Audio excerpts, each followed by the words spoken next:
In our program, the BSN program, we give a little bit of everything to our professional growth for the student. So we give a little bit of ethics, we give a little bit of evidence-based practice, we give leadership skills to the nurses, which is something that the associate degree nurse doesn't necessarily learn a lot of. So we really kind of inflate the associate degree, and these students are prepared to go and take care of patients. They're much more prepared.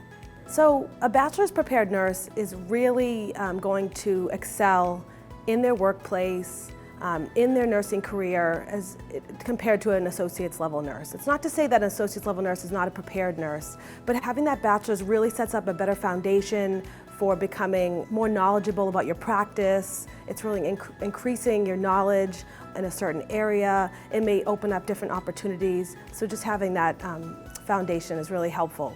A BSN-prepared nurse understands where evidence comes from that promotes our practice. It improves patient outcomes, it improves our professionalism, it improves our practice as individuals as well.